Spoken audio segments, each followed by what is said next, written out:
우리는 지난주 이 로마서 3장의 말씀을 통해서 인류의 비참한 영적 상태를 함께 살펴보았습니다. 바울은 이 3장의 말씀을 통해서 정말 우리를 벼랑 끝까지 몰고 갔습니다. 의인은 없나니 하나도 없다. 하나님의 이 준엄한 선고 앞에서 유대인이나 헬라인이나 그 입이 다 막혀버린 것이죠. 거룩한 재판장 앞에 서 있는 우리 모두는 이미 사형이 확정되어 있고 그 선고만 기다리고 있는 죄인들이었던 것입니다. 율법이라는 거울 앞에 비춰진 우리의 모습은 머리부터 발끝까지 죄로 얼룩진 존재였고, 우리는 절대 우리의 죄를 스스로 해결할 수 없는 영적인 파산자였다는 사실을 말씀을 통해서 깨닫게 되었습니다. 여러분, 우리가 경제적인 어려움을 만날 때 가장 고통스러운 순간이 언제일까요? 그것은 내 힘으로 도저히 해결할 수 없는 큰 빚더미 위에 앉게 될 때입니다. 아무리 발버둥 쳐도 계속해서 이자는 눈덩이처럼 불어나고 매일같이 독적장이 날라듭니다. 이제는 더 이상 돈을 빌릴 곳도 없고 기댈 사람도 찾지 못하는 그 막다른 골목에 다다랐을 때 한번 그 깊은 절망감을 생각해 보십시오. 그런데 그때 누군가가 딱 나타나서 내가 당신의 빚을 대신 갚아주겠습니다. 여기 당신이 빚진 것에 대해서 내가 다 완불한 영수증이 있으니 이제 받아가십시오. 당신은 빚으로부터 이제 자유입니다. 이렇게 말을 한다면 그 소식이 얼마나 기쁨일까요? 단순히 기쁜 소식을 넘어져서 이것은 한 사람의 생명을 살리는, 한 가정의 완전히 회복을 넘어서 부흥으로 가는 그 놀라운 역사의 시작점이 될 것입니다. 오늘 본문 21절은 바로 그 위대한 영적인 역전의 서막을 우리에게 알려줍니다. 21절 말씀 보실까요? 이제는 율법 외에 하나님의 한 의가 나타났으니 율법과 선지자들에게 증거를 받은 것이라. 특별히 오늘 이 한 절에서 이제는 가장 첫 번째 등장하는 이 단어를 주목해 보십시오. 이것은 새로운 전환을 알리는 단어입니다. 이제까지 우리는 율법이 결코 우리를 구원할 수 없다는 절망적인 선언을 보았습니다. 그러나 바울은 앞선 모든 절망과 정죄의 시간을 단칼에 끊어내고 이제는 새로운 시대가 열렸다, 이제는 새로운 소망이 시작되었다라고 우리에게 선언하고 있는 것입니다. 하나님께서는 율법의 정죄 아래서 신음하며 죽어가던 우리에게 율법이 아닌 또 다른 한 길, 완전히 새로운 길을 열어주신 것이죠. 그 길이 뭐죠? 바로 우리에게 하나님의 한 의가 나타난 것입니다. 오랜 시간 죄의식에 사로잡혀서 고민하던 이 루터가요, 이 구절을 깨닫고 난 다음에 이렇게 고백했어요. 천국문이 활짝 열리는 것 같았다. 그는 천주교 사제였지만 이 율법에 너무나도 무거운 짐 때문에 늘 지옥문 앞에서 있었거든요. 근데 이 말씀을 깨닫는 순간 천국의 문이 활짝 열리는 것 같은 자유를 누렸다는 것이죠. 오늘 시간 주시는 말씀을 통해서 우리가 어떻게 죄의 사슬에서 벗어나 의인이 되었는지, 그 신비롭고 놀라운 하나님의 은혜의 원리를 깊이 깨닫는 시간이 되기를 소망합니다. 먼저 우리가 기억해야 될 것은요, 하나님께서 우리에게 주신 의는 우리의 행위나 공로가 아니라 예수 그리스도를 믿음으로 주어진 완전한 선물이라는 것입니다. 한번 따라합시다. 예수님을 믿음으로 받은 완전한 선물. 22절 말씀 보실까요? 곧 예수 그리스도를 믿음으로 말미암아 모든 믿는 자에게 미치는 하나님의 의니 차별이 없느니라. 오늘 바울은 이 놀라운 하나님의 의가 어디로부터 왔는지 그 출처를 분명히 밝히고 있습니다. 그것은 바로 우리가 율법을 남들보다 좀 더 잘 지켜서 얻는 보상이 아니라는 것이죠. 우리가 인간교회에서 수십 년 동안 헌신하고 봉사해서 받아낸 훈장도 아닙니다. 바로 하나님께로부터 온 의는 예수 그리스도를 믿음으로 말미암아 주어지는 하나님의 의라고 말씀합니다. 여기서 우리가 주목해야 될 것은요, 이 하나님의 의는 모든 사람에게 차별이 없다는 것입니다. 당시 유대인들은 자신들이 율법을 가지고 있었고 할례를 받은 선택된 민족이라는 이유로 이방인들을 철저히 차별했습니다. 자신들은 마치 구원의 1등석에 앉아있는 귀족과 같이, 그리고 이방인들은 3등석도 아니에요. 땔감, 증기선을 움직이는 땔감과 같은, 지옥의 땔감과 같은 존재다, 이렇게 믿었던 것입니다. 그러나 하나님께서는 그 모든 인간적인 구분을 다 배제시켜 버립니다. 왜 그런가요? 오늘 본문 23절이 그 이유를 선포합니다. 모든 사람이 죄를 범하였음에 하나님의 영광에 이르지 못하더니. 여러분, 하나님의 영광에 이르지 못했다라는 말의 뜻이 뭘까요? 앞서 우리가 다뤘죠? 하말티아, 관역에서 빗나갔다, 이 말의 의미를 생각해 보십시오. 여기서 이르지 못했다라는 것은요, 빗나간 정도가 아니라 아예 관역에 도달하지 못하고 중간에서 떨어진 것을 의미해요. 그래서 여러분, 이 하말티아는 네 가지 의미로 정의를 할 수가 있습니다. 하나는 쏘기는 잘 쌌는데 관역에서 빗나간 상태예요. 또 하나는 너무 힘차게 싸서 관역을 넘어간 상태입니다. 또 하나는 힘이 부족해서 관역에 미치지 못한 상태입니다. 더욱이 중요한 것은요, 아예 관역 반대로 쏜 사람도 있겠죠. 그래서 이 모든 것이 다 성경은 죄다, 이렇게 말합니다.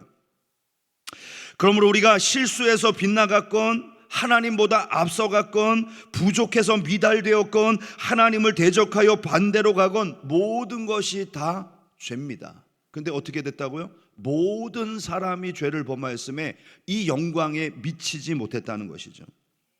이들 모두가 죄인이라는 사실에는 동일한 것입니다. 세상의 눈으로 보면 도덕적으로 훌륭해 보이는 사람이 있고 손가락질 받는 흉악범들이 있습니다.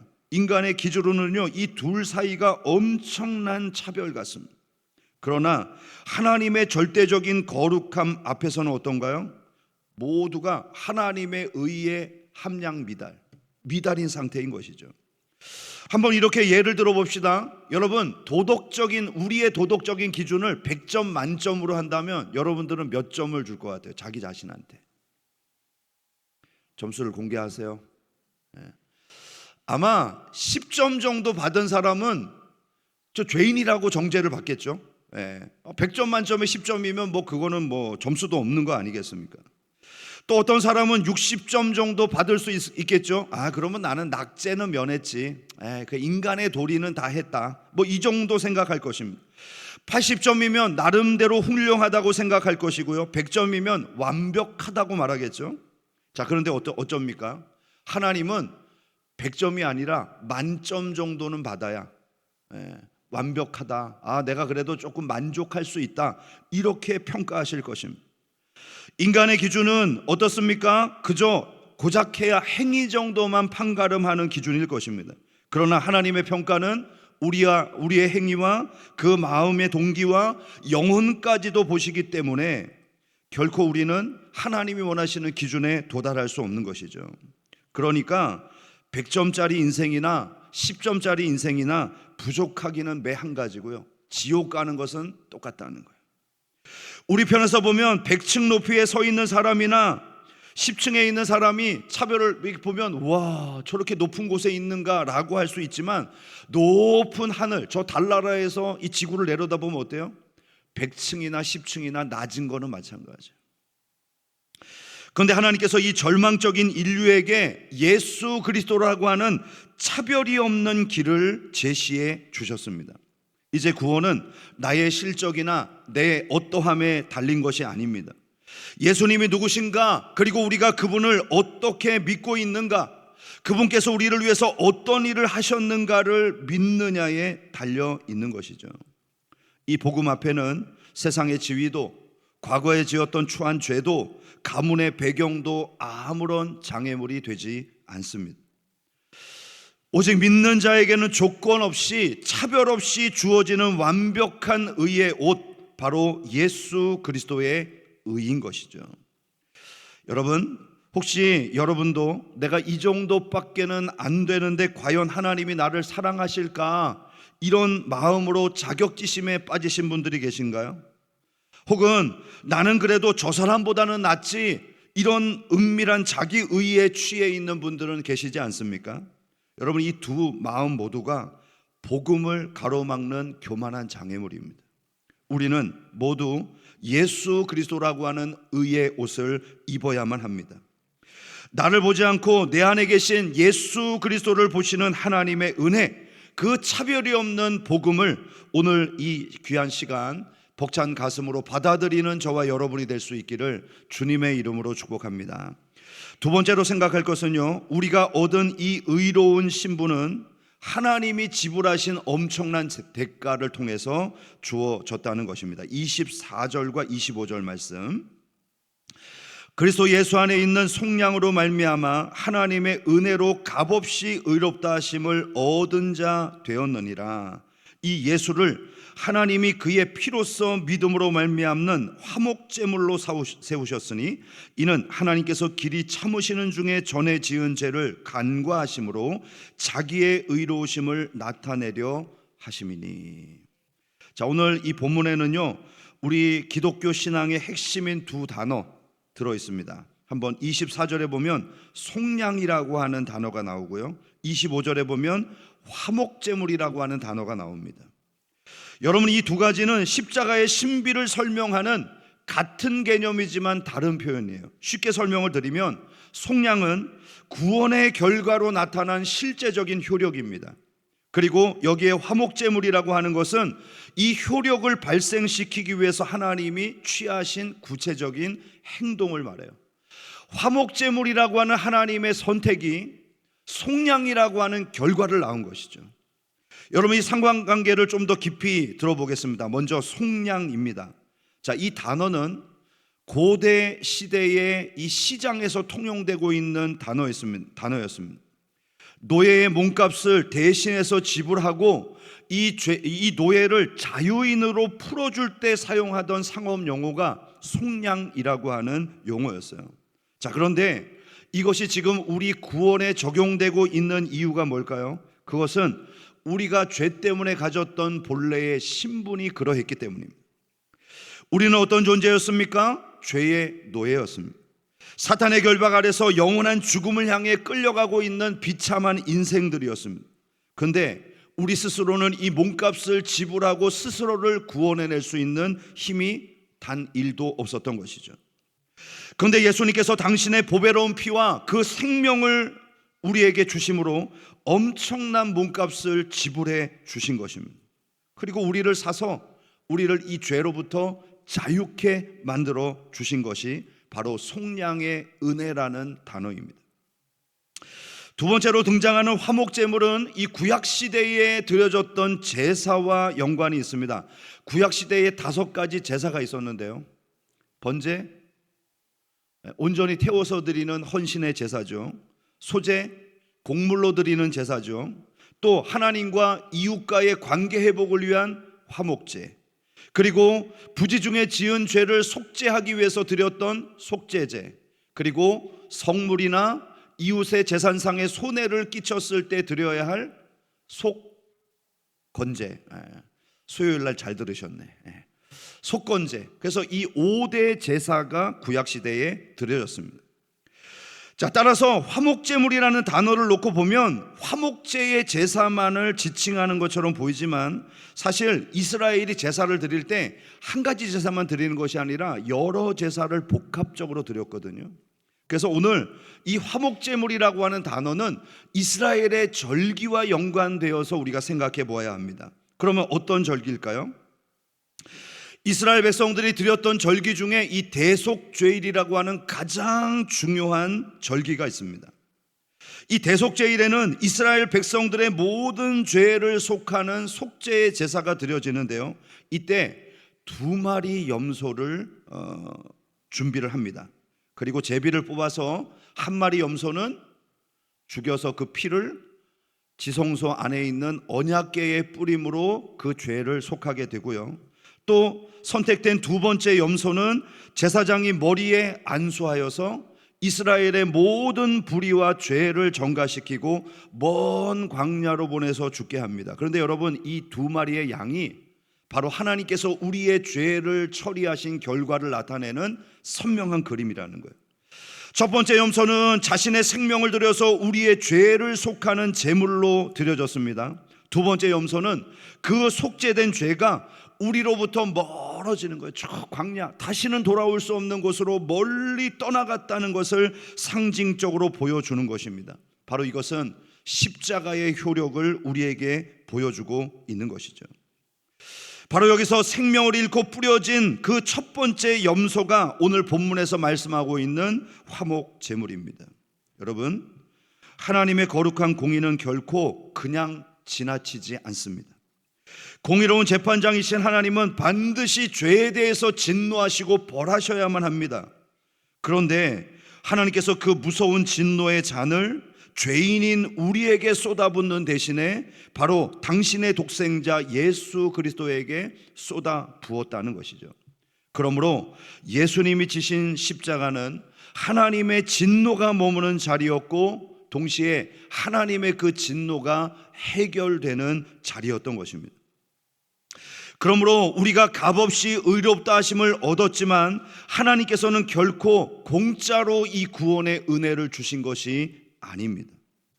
성부 하나님께서는 하나뿐인 아들을 죽음 가운데 내어주시는 정말 심장이 찢어지는 고통을 당하셨고요, 성자 예수님께서는 창조주가 되셨지만 피조물에게 침뱉음을 받고 저주의 상징이었던 나무에 달리는 극한의 수치와 고통을 당하셨던 것입니다. 그래서요, 십자가가 서 있는 그 골고다 언덕에 하나님은 해를 가리는 어두움으로 자신의 슬픔을 표현하셨고, 예수님은 나의 하나님, 나의 하나님, 어찌하여 나를 버리셨나이까 라는 호소로 당신의 고통을 아뢰셨습니다. 우리가 받는 구원이 얼마나 무겁고 위대한 것인지를 여러분, 이 말씀을 통해서 우리는 다시 한번 깨닫게 됩니다. 우리가 쉽게 입술로 내뱉는 그 은혜라는 이 단어가 예수님의 철저한 핏방울이 맺혀 있는 결과라는 사실을 우리는 기억해야 할 것입니다. 그러므로 진짜 은혜를 아는 성도는요, 결코 방종할 수 없어요. 내가 공짜로 은혜를 받았으니까 뭐 내 맘대로 살아도 되겠지, 이렇게 생각하는 것은요, 그 십자가의 값진 은혜를 모독하는 것입니다. 나를 위해 자기 몸을 화목제물로 내어주신 그 사랑의 무게를 아는 사람이 어떻게 자신을 다시 죄의 종로로 하도록 내어주겠습니까? 그러므로 우리가 십자가 앞에 설 때마다 겸손해질 수밖에 없고요, 그 사랑의 깊이에 압도당할 수밖에 없는 것입니다. 오늘 이 아침 나를 속량하신 주님의 핏값을 다시 한번 묵상하면서 하나님의 은혜의 무게를 회복하는 우리 모두가 될 수 있기를 주님의 이름으로 축복합니다. 세 번째로 우리가 깨달아야 될 진리는, 이 십자가의 사건은 죄인을 구원함과 동시에 하나님이 공의로우시다는 것을 온 우주에 완벽하게 증명한 사건이었다는 것입니다. 26절 말씀 보실까요? 곧 이때에 자기의 의로우심을 나타내사 자기도 의로우시며 또한 예수 믿는 자를 의롭다 하려 하심이라. 여러분, 이 구절은 하나님의 거룩한 고민이 완전히 해결된 지점입니다. 우리 하나님은 사랑이시기에 죄인인 저와 여러분들을 용서하고 싶어 하십니다. 그런데 동시에 하나님은 지극히 공의로우시죠. 그래서 죄를 반드시 벌해야만 합니다. 여기에서 하나님의 깊은 고민이 있었던 것입니다. 사랑하자니 공의가 훼손되고 공의를 행하자니 사랑이 무너지는 것이죠. 만약 하나님 스스로가 자신의 원칙을 무시하고 우리를 그냥 용서하기로 결정했다면 하나님은 불의한 재판관이 되실 수밖에 없습니다. 그러면 원칙이 무너지니까 어떤 일이 생길까요? 온 우주의 질서도 혼란이 오겠죠. 더군다나 사탄은 하나님이 공의롭지 못하다고 조롱할 것입니다. 반대로 하나님이 죄인인 우리를 공의로만 심판하신다면 여러분, 이 자리에 살아남아 있을 사람이 누가 있겠어요? 또 하나님은 사랑이시라 라고 했던 그 말씀도 절대로 진리가 될 수 없는 것이죠. 그래서 하나님은 어떻게 우리를 사랑하셔서 구원하시며 우리를 공의로 심판하실 것인가, 이것은 하나님의 가장 깊은 고민이었을 것입니다. 그러면 어떻게 죄인을 사랑하면서 동시에 죄를 심판할 수 있을까요? 바로 그 유일하고도 완벽한 해결책이 십자가였던 것입니다. 앞서 말씀드린 화목제물을 다시 한번 떠올려 보십시오. 십자가에서 하나님은 죄에 대해서 철저히 진노하시고 심판하심으로 당신의 공의를 세우셨습니다. 이것이 자신의 의로움을 나타내셨다는 구절의 의미죠.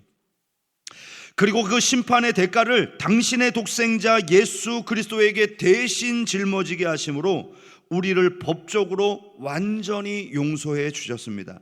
이것이 믿는 자를 의롭다 하려 하심이라는 말씀의 의미입니다.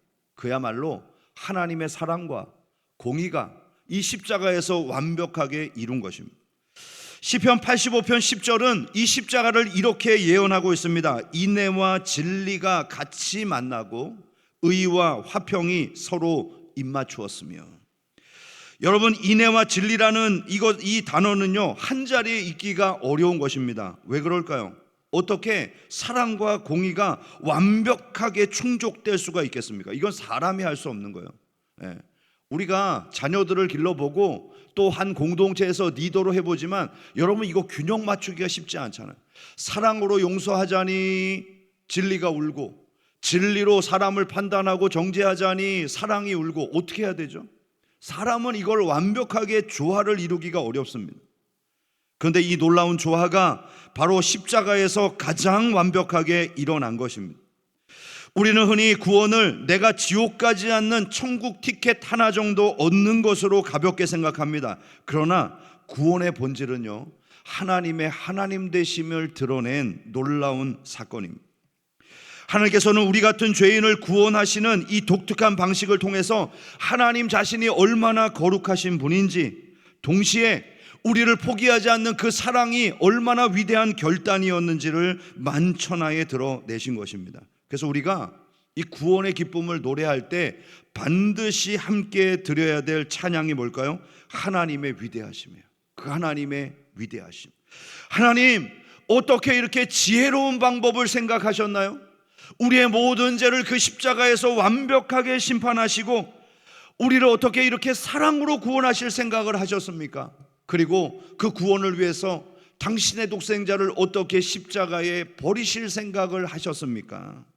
여러분, 사실 하나님의 지혜도 놀랍지만 그 구원을 위해서 아들을 십자가에 내어주신 결단도 놀랍지 않습니까? 우리 종종 그럴 때가 있잖아요. 답은 이미 있어요. 방법을 알고 있어요. 그런데 그것을 행하기가 어려운 거죠. 우리 뱃살 안녕 프로젝트, 어제 아침에 시끄러워갖고 봤더니 저기 다녀오셨다고요? 둘레길 다녀오셨다고 들었습니다. 방법은 나와 있어요. 안 먹고 운동 열심히 하면 뱃살 빠집니다. 그런데 그거를 행하기가 어려워요. 이게 단순히 이런 삶의 문제가 아니라 우리가 하나님 앞에서 이미 알아요. 어떻게 하면 의롭게 살지 하나님이 원하시는 방향이 무엇인지 알아요. 그런데 그 방법을 결단하고 행하기가 어려운 것이죠. 그러므로 십자가는요, 정말 하나님의 완벽한 경이로움을 드러내는 것입니다. 그래서 이 예배의 중심은요, 그 하나님의 위대하심, 그 경이로우심이 되어야 하는 것입니다. 그래서 바울은 27절에 우리에게 이렇게 묻습니다. 그런즉 자랑할 때가 어디냐? 있을 수 없느니라. 그렇습니다. 여러분, 십자가는 우리의 자랑을 완벽하게 삭제해버립니다. 구원받는 과정에서 우리가 보태거나 기여한 공로는요 0.00001%도 없어요. 우리는 그저 죄를 지었을 뿐이고 하나님은 그 죄를 대신해서 자신의 아들을 십자가에 내어 주신 것입니다. 그러므로 우리의 입에서 나올 수 있는 유일한 단어는 감사와 찬양뿐인 줄로 믿습니다. 여러분, 이런 신앙의 우선순위가 바로 정립된 사람들만이요 율법이 더 이상 무거운 짐이나 두려움이 아니라 하나님의 은혜로 나아갈 수 있는 길이라는 사실을 발견하게 되는 것입니다. 31절 말씀 보겠습니다. 그런즉 우리가 믿음으로 말미암아 율법을 파기하느냐? 그럴 수 없느니라. 도리어 율법을 굳게 세우느니라. 우리는 흔히 믿음으로만 구원을 받는다는 말씀 때문에 율법은 쓸모없다라고 생각하기가 쉽습니다.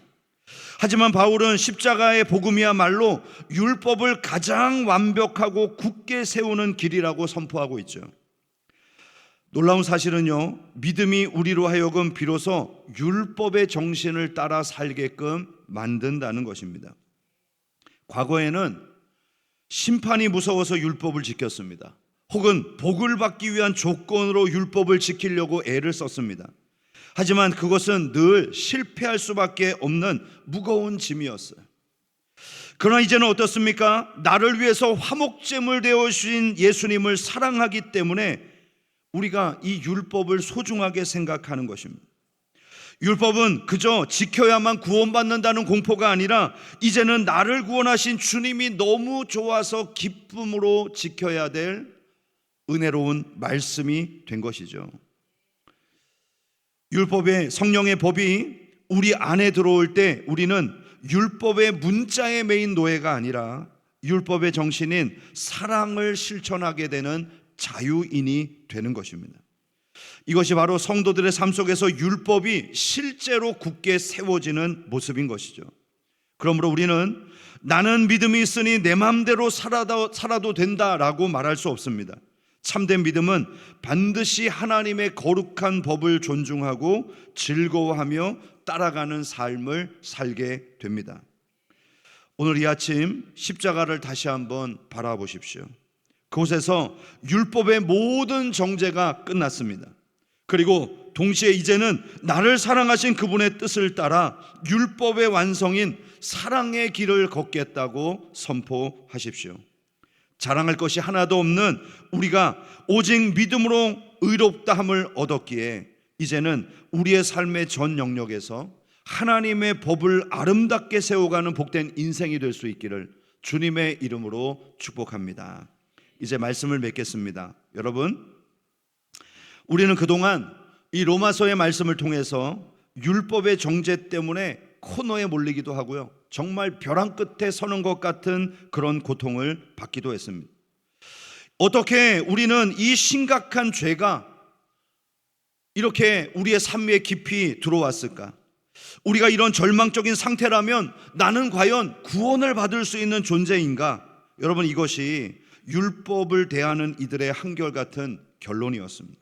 그런데 이 절망의 끝에서 만난 복음이 하나님의 한 길, 한 의를 열어주심을 소개하고 있는 것입니다. 바로 우리의 구원자 예수 그리스도이십니다. 하나님께서는 대속죄일의 순년섭처럼 우리의 죄를 위해서 그 아들의 생명을 내어주고 그 핏값으로 죄를 사해 주셨습니다. 이 모든 것은 하나님이 불의해서가 아니라 도리어 그분이 너무나도 의로우셨기에 당신의 아들을 죽이면서까지 우리를 살려내려고 하는 사랑의 결단이었던 것이죠. 오늘 이 말씀 앞에 서 있는 우리의 삶이 어떠해야 될까요? 세 가지로만 정리해 보겠습니다. 첫 번째는 내 공로를 내세우는 자랑을 멈추십시오. 옆에 있는 성도보다 내가 조금 더 헌신하고 기도의 시간이 좀 더 길다고 해서 그것이 하나님 앞에 설 수 있는 자격이 될 수 없다는 사실을 기억하십시오. 우리는 오직 예수님의 공로라는 믿음의 법으로만 의롭다함을 얻을 수 있는 존재입니다. 교만한 마음이 들 때마다 십자가 앞에 엎드려 다시 한번 겸비함으로 나아갈 수 있는 우리 모두가 되기를 축복합니다. 두 번째는요, 하나님과 누리는 화평을 지켜내시길 바랍니다. 화목제물이신 예수님 덕분에 우리는 하나님과 담대히 교제할 수 있는 은혜를 얻었습니다. 전에는 율법의 눈치를 보며 벌벌 떠는 종의 마음을 가졌지만 이제는 하나님을 아빠, 아버지라고 부를 수 있는 자격을 획득하게 된 것이죠. 이미 모든 형벌은 예수님이 다 받으신 것입니다.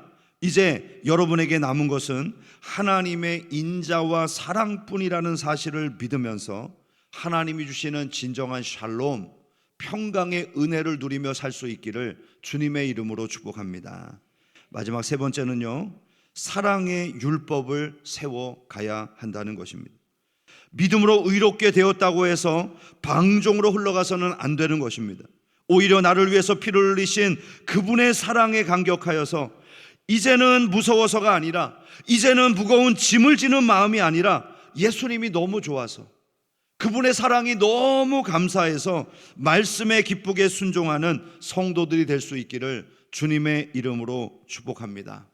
그래서 여러분들의 감사 일기 노트에 그렇게 쓰세요. 나는 기쁨으로 기도해야지, 나는 기쁨으로 말씀 순종해야지, 나는 기쁨으로 예배해야지, 나는 기쁨으로 더 크게 아멘 해야지. 그렇게 하나님 앞에 감사와 영광을 올려드렸으면 좋겠습니다. 이번 한 주간 세상은 우리에게 끊임없이 성과와 실력과 우리의 삶의 도덕적인 내용을 묻겠지만, 하나님은 여러분들이 붙들고 있는 예수 그리스도의 피를 보십니다. 그 보혈 안에서 참된 자유를 누리며 하나님의 의로움이 주어졌으므로 이제는 그 말씀을 행복하게 지켜내는 하나님의 자녀들이 될 수 있기를 주님의 이름으로 축복합니다.